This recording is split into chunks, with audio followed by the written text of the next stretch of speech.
Okay, so I am doing some meal prep for the week, just some breakfasts. Doing little omelet muffin bites. I don't have everything that I normally use in it. So instead of sausage, I'm gonna use bacon, and I have a whole lot of bacon, and my husband doesn't really like bacon, so that won't go in all of them. And we have some red bell pepper and some eggs, and we'll have some milk and some salt and pepper in it. So yeah, that's what we are doing right now, and I'll probably try to also meal prep some biscuits and go ahead and make them and have them ready just to pop in the mornings. It's getting to be summertime and things are just a little bit easier, not as get up and go. So we're gonna try to make this as easy as possible for everyone, especially me.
just realized I didn't do a whole lot of talking in this week's vlog, but we had a crazy day today. I'd meant to do a lot more vlogging. I meant to have this up earlier.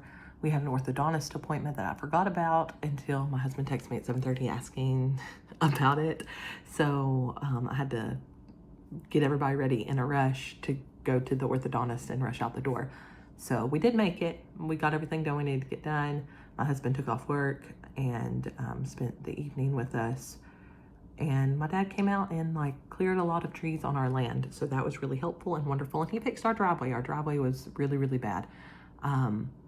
So he came and fixed that for us. And I'm really grateful and thankful that he did that. But we did a lot this week. We finished school. My daughter did her testing this week for the state. It was her year to do that. And she did, I think, really well. We get the results of that back next week sometime. But, you know, we've had a busy week doing a lot of things. We found out some of our best friends are moving away. And so it's been stressful because they're not only our best friends, but their kids are our kids' best friends. And so it's been a lot this week that we've had going on. So I'm sorry that I didn't talk a whole lot more. I hope you enjoyed the clips of my boys learning to ride a bike and us going on a walk on Thursday. And I'm still getting the hang of this. But thank you. I have a video coming out tomorrow, Lord willing, of my singing update. I just did my vocal warm down, so I'm trying not to strain my voice too much after doing everything that I needed to do for tonight's vocal lesson. But anyways, thank you guys for tuning in this week.